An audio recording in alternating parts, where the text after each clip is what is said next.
कि हम मसीह के अंग हैं? कितना को पता है? जिनको नहीं पता वो अपने हाथ को उठाओ, जिनको नहीं पता वो अपने हाथ को उठाओ।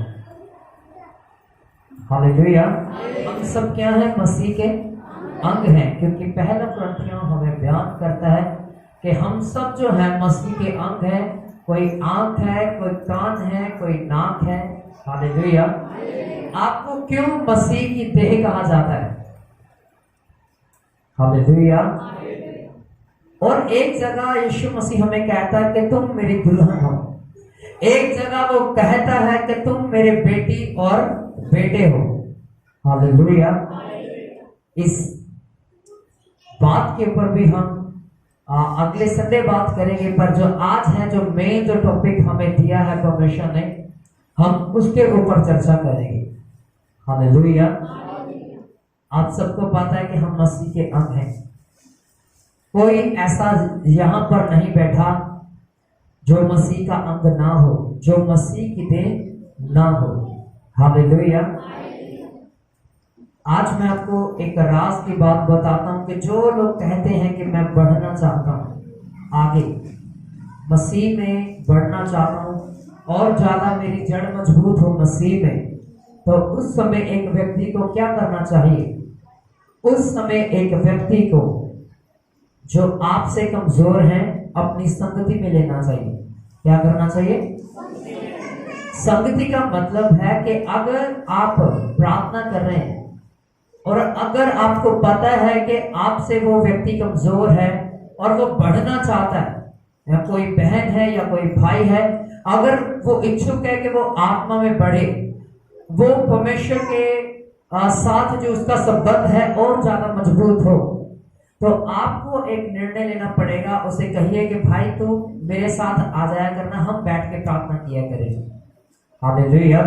इसका मतलब है कि आप उस भाई को या उस बहन को अपनी संगति में ले लेते हो और इकट्ठे बैठ के प्रार्थना करते हो। जैसे हमने पहले सीखा था कुछ महीने पहले कि जब आप प्रार्थना करते हो, आपकी प्रार्थना का असर उसकी जिंदगी में होता है, और जो वो आपके लिए प्रार्थना करता है तो आपकी जिंदगी में असर होता है। हालेलुया। ये क्यों है? क्योंकि बाइबल कहती है कि कमजोरों को अपनी संगति में ले लो, इसलिए नहीं कि उन्हें तुच्छ ठहरा सको, नीचे दबा सको, बल्कि इसलिए कि उन्हें परमेश्वर की देह में जोड़ सको। क्या कर सको? हालेलुया। हालेलुया।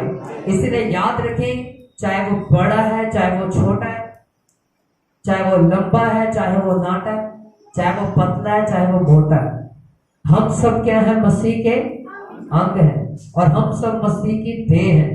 हालेलुया। आइए आज हम निकालते हैं उत्पत्ति की किताब को, उत्पत्ति की किताब उसके 11 अध्याय को निकालें सभी।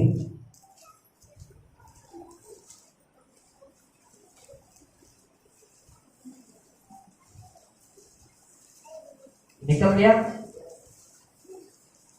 चलिए मैं आपके लिए 6 वचन से पढ़ता हूं, 11 की 6 से। यहोवा ने कहा, मैं क्या देखता हूं कि सब एक ही दल के हैं, भाषा भी उन सब की एक ही है। उन्होंने ऐसा ही काम भी आरंभ किया। अब जो कुछ वे करने का यत्न करेंगे, उनमें से कुछ भी उनके लिए अनहोना ना होगा।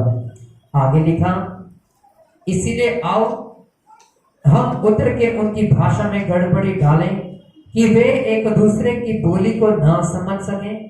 इस प्रकार यहोवा ने उनको वहां से सारी पृथ्वी के ऊपर फैला दिया। उन्होंने उस नगर का बनाना छोड़ दिया, इस कारण उस नगर का नाम बेबीलोन पड़ा, क्योंकि सारी पृथ्वी की भाषा में जो गड़बड़ी है वह यहोवा ने वही डाली।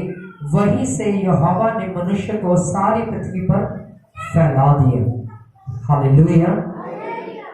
अब ध्यान से सुनिए, जो मैंने आपको ये पढ़ के सुनाए हैं 4 वचन, ये बहुत ही ज्यादा इंपॉर्टेंट है एक क्रिश्चियन व्यक्ति के लिए।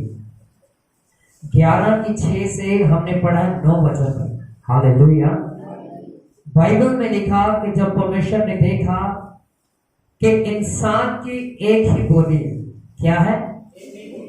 एक ही बोली। उस समय, आज तो हम देखते हैं कि यार तमिल भी आ गई भाषा, मराठी भी आ गई, गुजराती आ गई, हिंदी आ गई, इंग्लिश आ गई, उर्दू आ गई, पर उस समय सिर्फ एक ही लैंग्वेज होती थी। इन्हें शांत करवाए। हालेलुया। उस समय सिर्फ एक ही लैंग्वेज हुआ करती थी, एक ही भाषा थी जो सभी इंसान बोलते थे, और एक ही काम था जो सभी इंसान करते थे। हालेलुया। और फिर बाइबल हमें क्या सिखाती है? बाइबल हमें इस तरह से बताती है कि परमेश्वर ने देखा कि ये लोग एक इमारत को खड़ा कर रहे हैं। किसको खड़ा कर रहे हैं?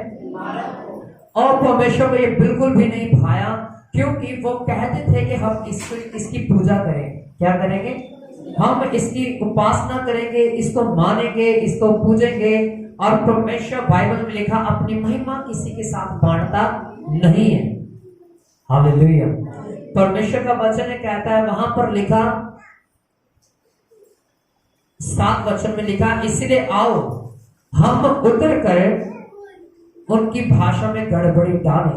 सबसे पहले यहां पर क्या कहता है? आओ हम उतर कर। अगर एक जन होता वहां पर, तो यहां पर ये लिखा होता, यहोवा नीचे आया और यहोवा ने वहां पर आकर एक उन व्यक्तियों की जिंदगी में गड़बड़ी को पैदा किया। पर यहां पर लिखा है, आओ हम उतरे। हालेलुया। क्या लिखा है? आओ हम उतरे। यहां पर किसी और के बारे में नहीं लिखा, यहां पर लिखा पिता, पुत्र और पवित्र आत्मा के बारे में। हालेलुया। बाइबल में लिखा उत्पत्ति की 1 में, यूहन्ना की 1 में, स्टार्टिंग में क्या किया? परमेश्वर ने आकाश और पृथ्वी की नींव डाली। यूहन्ना की 1 में 1 पढ़ोगे आप, तो वहां पर लिखा, आदि में वचन था, वचन परमेश्वर था, वचन ही परमेश्वर के साथ था, वचन के द्वारा अर्थात शब्द के द्वारा सब कुछ पूरा हुआ। और यहाँ पर भी वही वचन है जिसके द्वारा पृथ्वी की नींव डाली गई, पृथ्वी को रचा गया। हालेलुया। यहाँ पर लिखा, आओ हम उतर कर इनकी भाषा में गड़बड़ी को डालें। क्या लिखा है? इनकी भाषा में गड़बड़ी को डालें। आगे क्या लिखा है?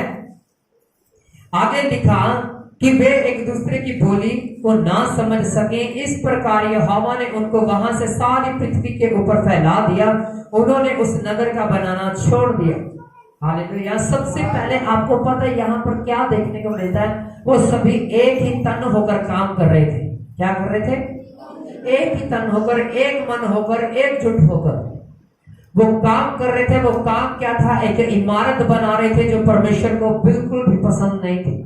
परमेश्वर का वचन कहता, वो तीनों यानी कि पिता, पुत्र, पवित्र आत्मा आसमान से नीचे उतरे और उनकी भाषा में गड़बड़ी को पैदा किया। और बाइबल कहती है कि वहां से भाषाओं का बनना शुरू हुआ और उस नगर का नाम बेबीलोन पड़ा। हालेलुया। क्या पड़ा उस नगर का नाम? जैसे हमने बीते दिनों में भी सीखा बाइबल स्टडी में कि जो व्यक्ति पाप करता है वो बेबीलोन की कलीसिया का निर्माण करता है। क्या करता है? बेबीलोन की कलीसिया का निर्माण करता है, उसकी नींव डालता है। जो व्यक्ति पाप करता है, जो व्यक्ति निरंतर अन्य आज्ञाकारिता में बढ़ता है, वो बेबीलोन की कलीसिया को खड़ा करता है, बजाय इसके कि उसको चाहिए कि वो मसीह की देह को खड़ा करे। हालेलुया। हम सब क्या हैं? अगर हम पाप करेंगे तो हम क्या बनाएंगे? बेबीलोन की कलीसिया। और बेबीलोन की कलीसिया का अर्थात है पाप का नगर। क्या है?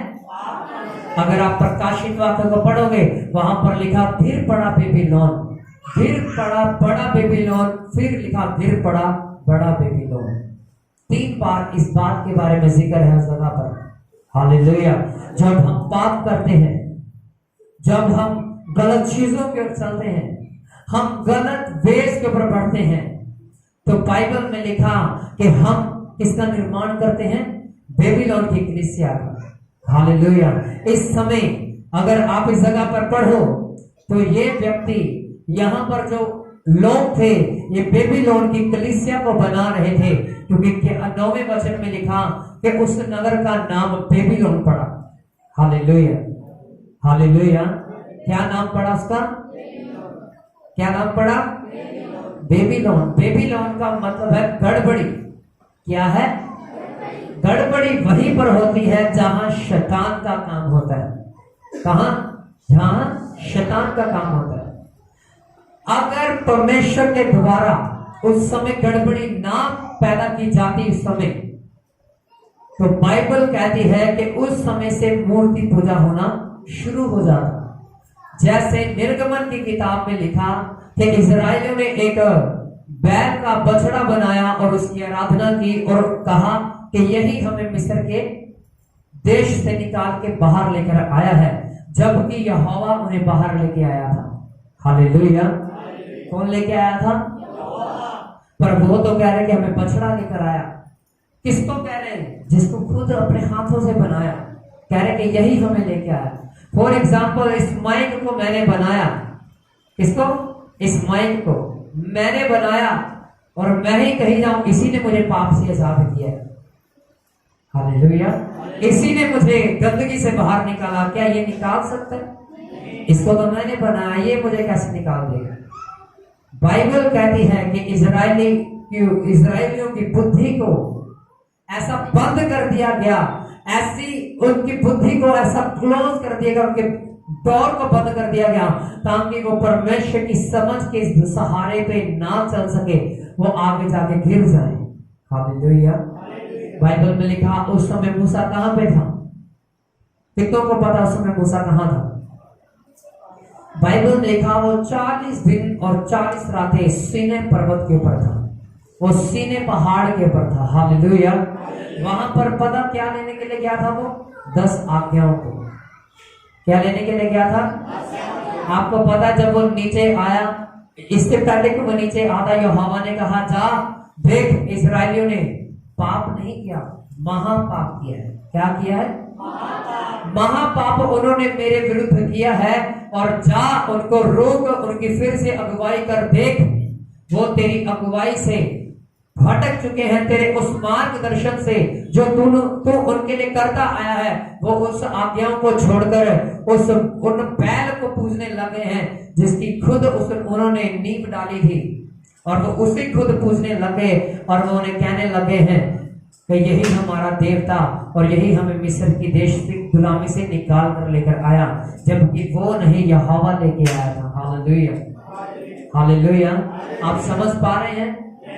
कितने लोग समझ पा रहे हैं? बाइबल कहती है उस समय मूसा सीनै पर्वत से उतरा और उसके दोनों हाथों में तख्तियां थी। क्या थी? तख्तियां थी। कहने का मतलब एक पत्थर के, क्या बोलते हैं, जैसे आज फोटो फ्रेम होता है वैसे उन तख्तियों के ऊपर 10 आज्ञाएं लिखी हुई थी। और बाइबल में लिखा जब उसने देखा कि यार ये तो सचमुच में मूर्ति पूजा करने लगे, उसने अपनी तख्तियां पकड़ी और फेंक दी, और वो 10 आज्ञाएं तोड़ दी गई वहां पर। हालेलुया। किसके द्वारा? मूसा के द्वारा।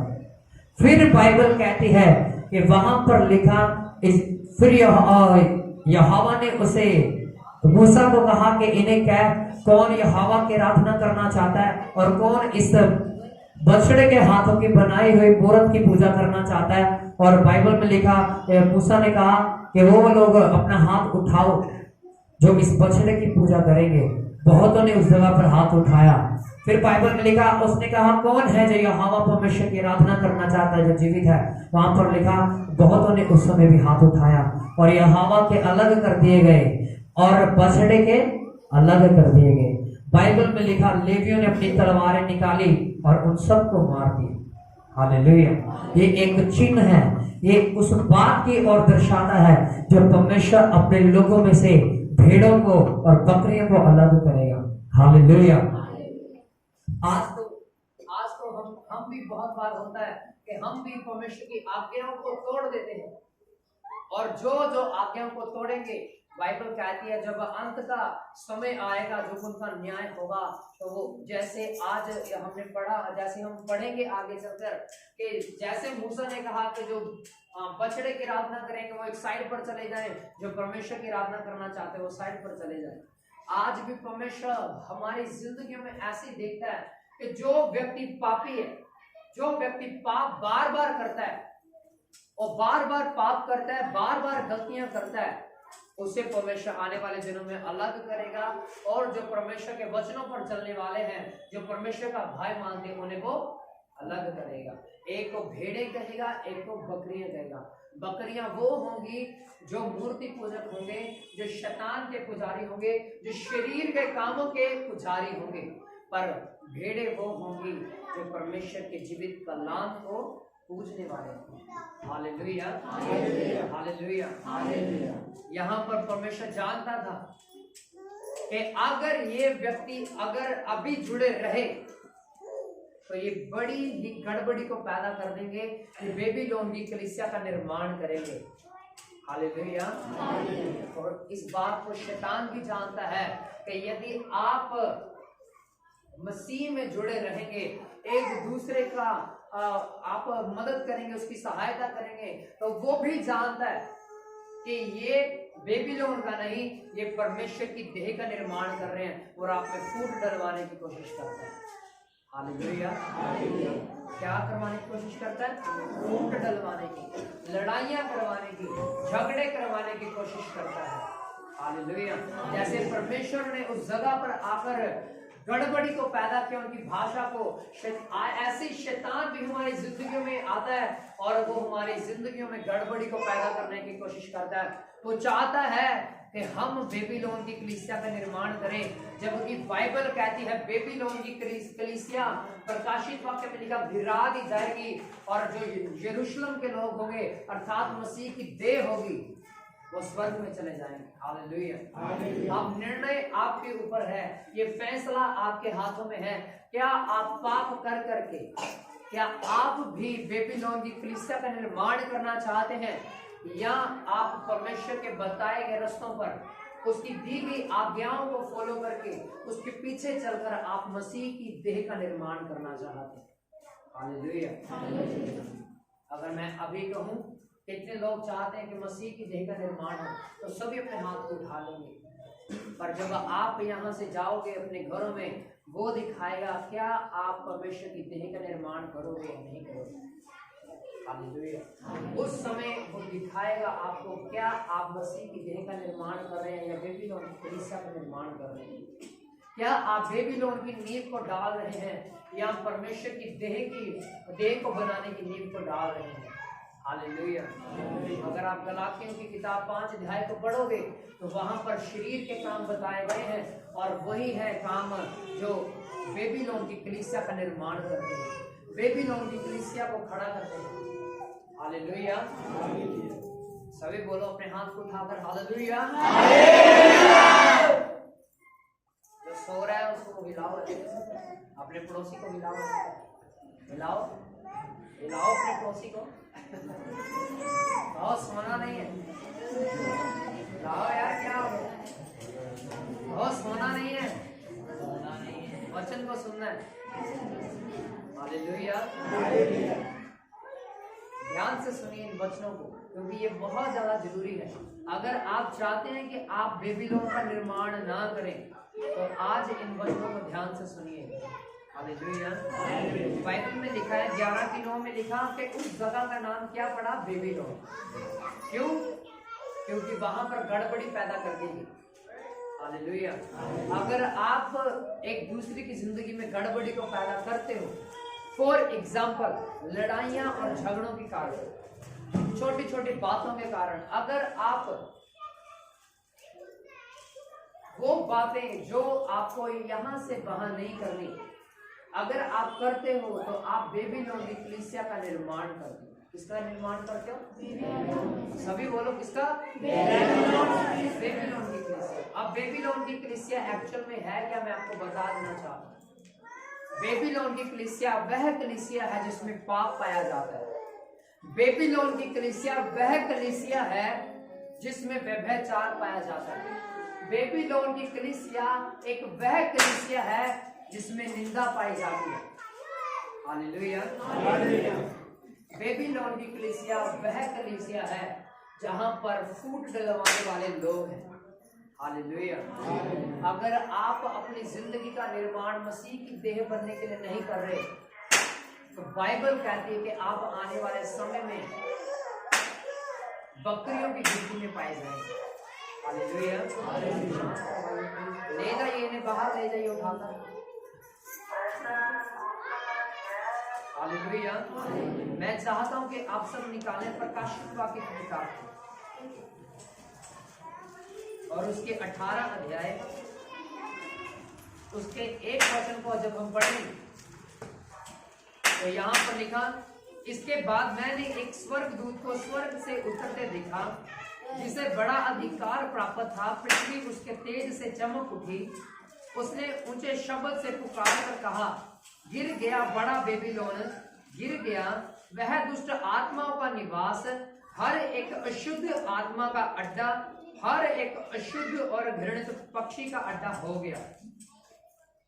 हालेलुया। क्या लिखा है यहाँ पर? हर एक अशुद्ध आत्मा का निवास। क्या लिखा है यहाँ पर? अशुद्ध आत्मा का निवास। क्या है वो निवास? वो घर है। हालेलुया। जिस व्यक्ति की जिंदगी में पाप पाया जाता, बाइबल कहती है, जैसे बाइबल में लिखा, पहला कुरिन्थियों की किताब में लिखा कि तुम्हारी देह पवित्र आत्मा का मंदिर है। क्या है? मंदिर। और बाइबल में लिखा है आगे, शैतान इस मंदिर में वास करना चाहता है और साथ ही साथ परमेश्वर इस मंदिर में वास करना चाहता है। आप दोनों में से किसको रहने के लिए देना चाहते हैं घर? हालेलुया। पर जब आप गुस्सा करते हो, आप शैतान को इनविटेशन देते हो। हालेलुया। जब आप गालियां निकालते हो, तब आप इनविटेशन देते हो शैतान को कि भाई आ और मेरे घर में रह। हालेलुया। जब आप पाप करते हो, जब आप बुरा देखते हो या बुरा सुनते हो या बुरा बोलते हो, उस समय ये पवित्र आत्मा का घर नहीं, ये शैतान का घर होता है। हालेलुया। क्यों? क्योंकि आप शैतान को इनवाइट करते हो मेरी जिंदगी में आ और मेरे शरीर में वास कर। हालेलुया। हालेलुया। अगर आप इसी के 4 वचन को पढ़ोगे तो वहां पर लिखा, फिर मैंने स्वर्ग से एक और शब्द सुना, हे मेरे लोगों, उसमें से निकल आओ कि तुम उसके पापों में भागी ना हो, उसकी विपत्तियों में से कोई तुम पर ना आ पड़े। हालेलुया। हालेलुया। बाइबल में लिखा कि वहां पर कहता, मैं एक और शब्द को सुनता हूं, और वो शब्द क्या है? वो शब्द ये है कि हे मेरे लोगों, मैं तुम्हें कहता हूं कि उसमें से, यानी कि उस बेबीलोन में से बाहर निकल आओ, कहीं ऐसा ना हो कि उस पर आने वाली विपत्तियां तुम्हारे ऊपर भी आए। हालेलुया। हालेलुया। अगर आप 18 अध्याय के बाद पढ़ोगे ना आगे, तो आपको पता लगेगा कि बेबीलोन के ऊपर कौन कौन से सताव आएंगे आने वाले समय में। बेबीलोन की कलीसिया वो कलीसिया है जिसमें अशुद्ध आत्माओं का वास है, जहां पाप है, जहां दुष्ट आत्माएं वास करती हैं। क्या आप अपनी देह को बेबीलोन की कलीसिया बनाना चाहते हो? नहीं। क्या आप बेबीलोन की कलीसिया का निर्माण करना चाहते हो? नहीं। हमें किसकी देह को बनाना है? मसीह की देह को बनाना है। हालेलुया। हमें वो देह बनानी है, हमें उस देह का निर्माण करना है जो पवित्र है। क्या है? हालेलुया। हालेलुया। आने वाले समय में आप देखोगे कि बेबीलोन की कलीसिया, अर्थात आपको पता है आजकल बहुत से प्रचारक भी बेबीलोन की कलीसिया का निर्माण कर रहे हैं। वो एक ईंट डेली रखते जा रहे हैं। जैसे आप देख रहे हो किसके ऊपर ईंटों के ऊपर ईंट है, वैसे वो रत्ते के ऊपर रत्ता रखते जा रहे हैं। हालेलुया। वो बेबीलोन की कलीसिया का निर्माण कर रहे हैं। कैसे? गलत शिक्षा के द्वारा, गलत टीचिंग के द्वारा। वो अपनी शिक्षा को गलत दे रहे हैं, जो उनके पास है वो दे रहे हैं। एक्चुअल में वो उस गहराई में नहीं जा पा रहे, उस वचन की डीप नहीं जा पा रहे हैं जो परमेश्वर की देह का निर्माण करेगी। हालेलुया। हालेलुया। आप में से कितने कह सकते हैं अपने पड़ोसी से कि मैं तुमसे प्यार करता हूं? कोई नहीं कह सकता ना इस जगह पर। क्यों? आपको भी शर्म आ रही। हालेलुया। हालेलुया। आप में से नहीं कह सकते, तो आप कैसे कह लोगे कि हाँ ये हम सब मसीह के अंग हैं? मेरा हाथ ये कहता है भाई, जब हम ताली बजाते हैं, हाँ मैं तुझसे प्यार करता हूँ। हालेलुया। एक हाथ से ताली तो बज नहीं ना सकती। आप एक टांग से कैसे चलोगे? आप एक हाथ से 50 किलो का वजन कैसे उठाओ? आपको दोनों हाथ लगाने पड़ेंगे। आप 10 किलोमीटर अगर चलकर जाना चाहो तो बिना डंडे के, बिना एक लात के तो आप कैसे जाओगे? हालेलुया। बिना एक कान के आपको कहना सुनाई देगा। अपने कान में ऊपर डालो, वैसे सभी डालो, ऐसे डालो, सभी डालो। सुनाई दे रही है मेरी बात?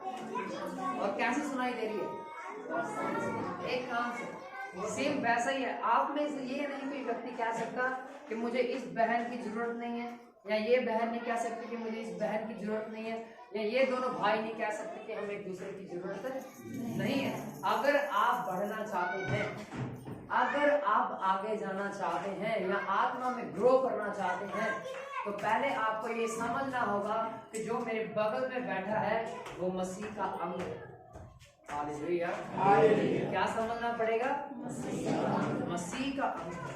वो मसीह की देह है। वो मसीह की देह का एक ऐसा अंग है जिसके बिना शरीर का और शरीर की सुंदरता अधूरी है। फॉर एग्जाम्पल, आप मेरे शरीर में कितने अंग देख रहे हो? बहुत सारे। आंख है, नाक है, कान है। अगर कान ना हो तो कैसा लगूंगा मैं? कैसा लगूंगा? हालेलुया। अगर नाक ना हो तो कैसा लगूंगा? अगर ऐसे मुंह ऐसे पूरा प्लेन होता तो कैसा लगता? अगर हमारा ये होंठ यहाँ पर होते तो कैसा लगता? हालेलुया। कहने का मतलब है कि हमें अपने अंग की कदर होनी चाहिए। जैसे इस हाथ पर चोट लगती है ना तो पूरा शरीर तड़पता है, पूरा अंग दर्द करता, पूरी बॉडी भागती है। ये हाथ तो नहीं ऐसे करता, सिर्फ ऐसे आपका पूरा बदन वाइब्रेट करता है उसके साथ। जब आपके ऊपर किसी व्यक्ति के ऊपर मुसीबत आती है तो क्या आप उस व्यक्ति की मदद करने के लिए आगे आते हो? नहीं आते। क्यों? क्योंकि आप उसे अपना अंग नहीं समझते। पर जबकि वो आपका अंग है और सबसे ज्यादा जरूरत उसकी आपको है। हालेलुया। क्यों? क्योंकि हम सब मसीह के क्या हैं? अंग है। और कोई नहीं कह सकता कि मुझे इसकी जरूरत नहीं है, मैं तो अकेले ही आगे बढ़ जाऊंगा। कभी आप अकेले आगे नहीं बढ़ पाओगे। आप लिख कर ले लीजिए। हालेलुया। हालेलुया। एक मैं आपके लिए वचन पढ़ता हूं, आप नहीं निकालेंगे, मैं निकालूंगा सिर्फ आपके लिए। डैनियल की किताब है, डैनियल की किताब में और उसके 4 अध्याय में अगर आप पढ़ो तो वहां पर पता क्या लिखा है? एक राजा नबूकदनेस्सर है। क्या है? राजा नबूकदनेस्सर। और बाइबल कहती है कि वो एक विजन देखता है, एक दर्शन देखता है। और उस दर्शन में वो क्या देखता है कि वो आने वाले समय में गिर जाएगा।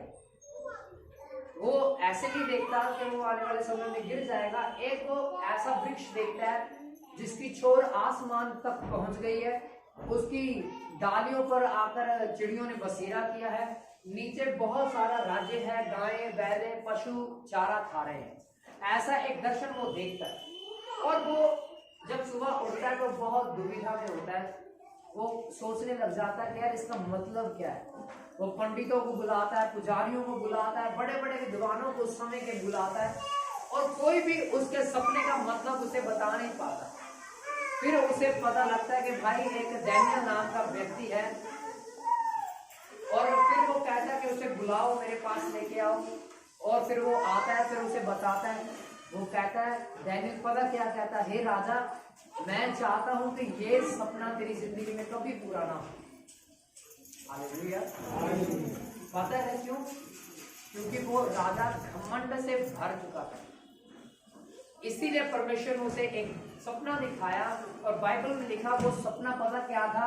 वो जो पेड़ था वो खुद राजा था, जो डालियों के ऊपर चिड़ियों ने बसेरा किया था वो उसके राज्य के लोग थे, और जो नीचे गाय और बैले, पशु आदि चारा खाते थे वो उसकी प्रजा थी, वो उसके लोग थे।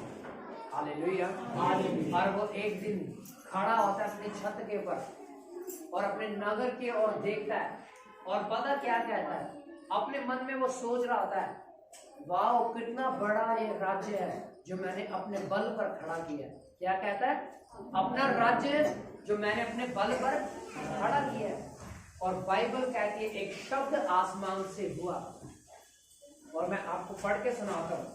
वहां पर लिखा, यह सब कुछ नबूकदनेस्सर राजा पर घट गया 12 महीने के बीतने पर, जब वह बेबीलोन के राजभवन की छत पर टहल रहा था, तब वह कहने लगा, क्या यह बड़ा बेबीलोन नहीं, जिसे मैंने अपने ही बल और सामर्थ्य से राजनिवास होने के लिए अपने प्रताप की बढ़ाई के लिए बसाया है। यह वचन राजा के मुंह से निकलने भी ना पाया था कि आकाशवाणी हुई, हे राजा, तेरे विषय में यह आज्ञा निकली है कि राज्य तेरे हाथ से निकल गया है। आगे लिखा 32 वचन में, तू मनुष्य के बीच में से निकाला जाएगा, मैदान के पशुओं के संग रहेगा, बैलों के समान घास चरेगा। 7 काल तुझ पर बीतेंगे, जब तक कि तू यह ना जान ले कि परम प्रधान मनुष्य के राज्य में प्रभुता करता है, जिससे चाहे वह उसे दे देगा। आपने सुना, वो सिर्फ अपने राज्य की छत के ऊपर खड़ा होकर इस बात को सोच रहा था कि वाह, कितना बड़ा ये राज्य है जो मैंने अपनी सामर्थ्य और अपने बल से खड़ा किया है। पर बाइबल कहती है कि वो बल, वो सामर्थ्य जो हमें परमेश्वर कुछ काम करने के लिए देता है, वो किसी और की ओर से नहीं है, वो किसी व्यक्ति की ओर से नहीं है, वो हमारा बल नहीं, वो परमेश्वर हमें देता है, हम तब कर पाते हैं। हालेलुया। और बाइबल में लिखा ये घमंड से भर गया, और बाइबल में लिखा कि ये पता क्या खाने लग गया, जो सुअर खाते हैं, जो गंदगी सुअर खाते हैं। सेम बाइबल में लिखा लूका की किताब में, उड़ाऊ पुत्र भी वो इस सुअरों का खाना खाने लग गया। उसने वेश्याओं में पैसा उड़ाया, और इसने घमंड में आकर अपनी क्या की तारीफ की और अपनी तारीफों के फूल बांधने लग गया।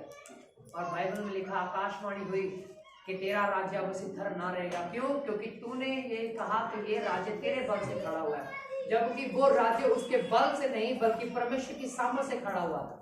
हालेलुया। आप सुन पा रहे हैं? कितने लोग समझ पा रहे हैं? अब मैं आपको एक बात बताता हूं। जो लोग अपनी प्रशंसा करते हैं, कौन? जो अपनी प्रशंसा करते हैं, वो बहुत जल्द गिरने वाले हैं। मैं आपको बताता हूँ। हालेलुया।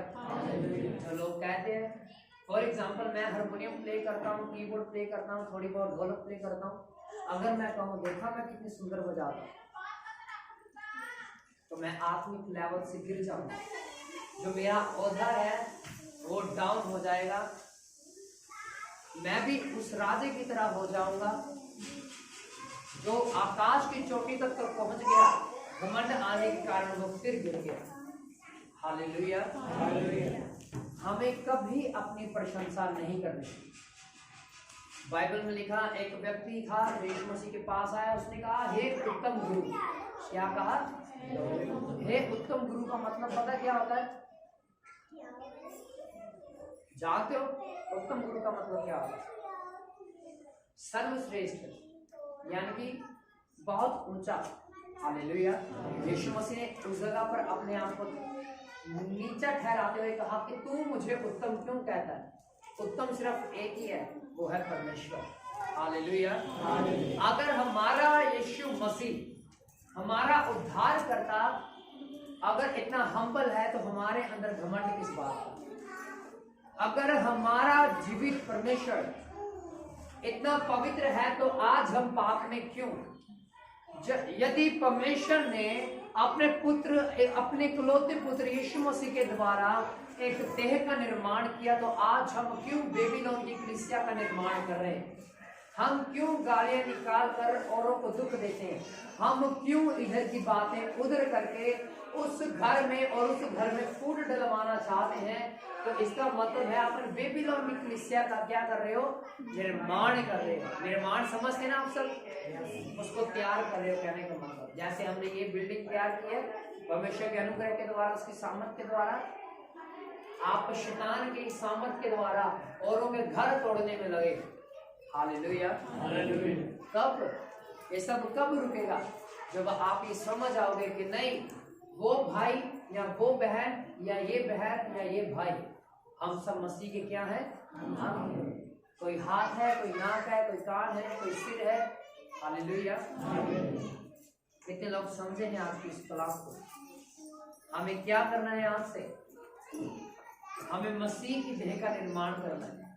हमें मसीह की देह की नींव डालनी है। दूसरी बात, हमें कभी अपनी प्रशंसा नहीं करनी है। हमें हम्बल होना है, हमें नम्र होना है, हमें दीन होना है। मत्ती की किताब 11 अध्याय उसके 29 वचन में लिखा, मुझसे सीखो कि मैं कैसा मन में दीन और नम्र हूं। हालेलुया। तो आज से अपनी प्रार्थनाओं में कहें, परमेश्वर हम जब भी बोले तो हमारा शब्द आपकी देह का निर्माण करे। क्या करे? देह का निर्माण करे, देह की नींव का। हालेलुया। आइए हम सभी अपनी आंखों को बंद करते हैं। और जो आज आपने सीखा है आज के वचन के द्वारा, उसके लिए प्रार्थना करें सभी जन कि परमेश्वर आज से हम निर्णय करते हैं, हम फैसला करते हैं कि हम आपकी देह का निर्माण करेंगे। परमेश्वर हम आपकी देह को बनाएंगे। हम सीख सके मेरे पिता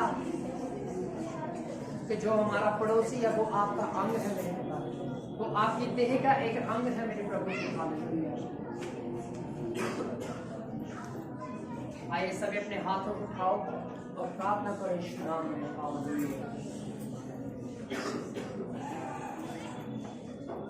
प्रार्थना करते हैं सभी अपने हाथों को उठाइए। Hallelujah hallelujah. सामर्थ्य को मैं शीश नाम में मेरे पिता में प्रार्थना करता हूँ जिन्होंने आज का कलाम सुना और सीखा इन वचनों के द्वारा मेरे पिता, इन्हें अपने वचन की खुदा सामर्थ्य से भर दीजिए मेरे पिता परमेश्वर। इन्हें इन वचनों के द्वारा चलना सिखाइए, जीना सिखाइए मेरे पिता परमेश्वर। आपका आत्मा खुदा इनकी जिंदगियों में ऐसे शब्दों को डाले जिनके द्वारा खुदा आपकी देह तैयार हो सके मेरे पिता, आपकी कलीसिया की नींव डाल सके मेरे पिता ये लोग। हालेलुया। और आपके नाम को बड़ी महिमा मिले खुदा यीशु मसीह। हम प्रार्थना करते खुदा उन्हें अपने आत्मा से भर दीजिए मेरे पिता, अपनी सामर्थ के साथ में भर दीजिए और आपके नाम को महिमा मिले।